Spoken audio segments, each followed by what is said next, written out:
اللہ کے حوالے کر دی. جان ویسے بھی اللہ ہی کی ہے. جان دی ہوئی اسی کی تھی. حق تو یہ ہے کہ حق ادا نہ ہو. اللہ نے یہ جان کھیل تماشے کے لیے نہیں دی، مرضی سے زندگی گزارنے کے لیے نہیں دی. ایک مومن اور ایک غیر مسلم کے اندر فرق صرف اس کے عقیدے کا ہے، اس کی سوچ کا ہے، اس کے نظریے کا ہے. اللہ کے ماننے والوں کی بھی دو آنکھیں، اللہ کا انکار کرنے والوں کی بھی دو آنکھیں. جسمانی ساری ضروریات ایک مسلمان اور ایک غیر مسلم کی یکساں ہے. اور اللہ کی کرم نوازی یہ ہے کہ اللہ نے دنیا کے اندر فرما برداری اور نافرمانی کے اعتبار سے لوگوں کو نعمتیں دینے کا اصول نہیں رکھا.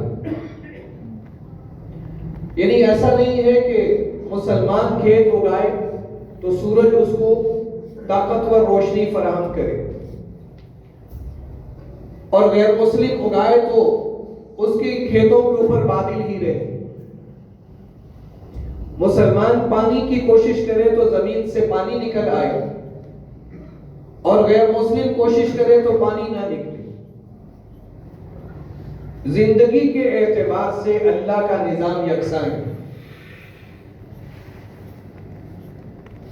لیکن فرق کہاں پہ ہوتا ہے؟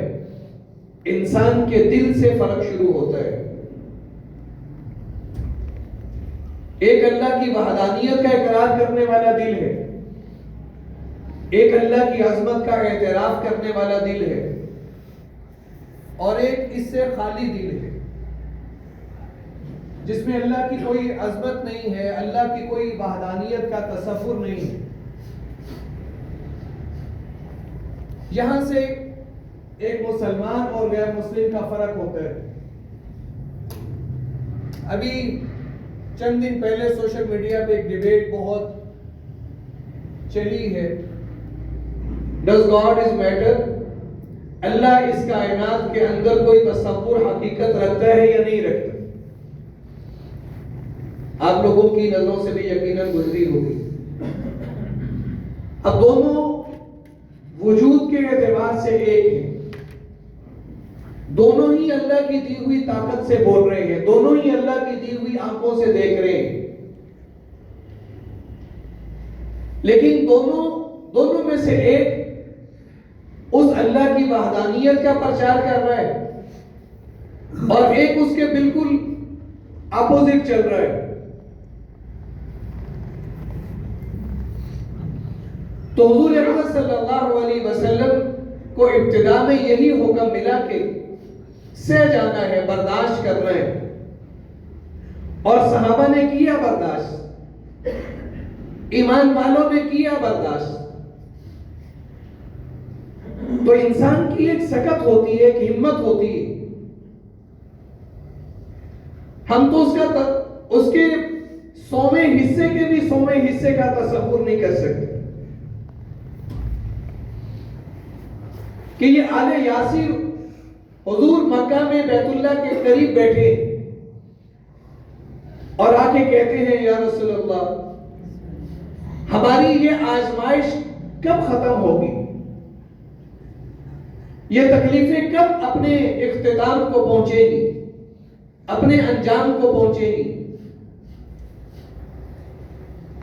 تو حضور اکرم صلی اللہ علیہ وسلم سیدھے ہو کے بیٹھ گئے. تو اللہ نے یہ آیات نازل کی، وَلَقَدْ فَتَنَّ الَّذِينَ مِن قَبْلِهِمْ، کہ ایمان لانا کوئی آسان چیز نہیں ہے. یہ اللہ اپنے خزانوں سے بہت بڑی نعمت دیتا ہے، پھر اللہ اس کی قدر جانچتا ہے کہ جنہیں یہ نعمت دی گئی وہ اس کے کتنے کو قدردان ہیں. اس لیے کہ اس نعمت کا انعام ویلیو کے اعتبار سے، مقدار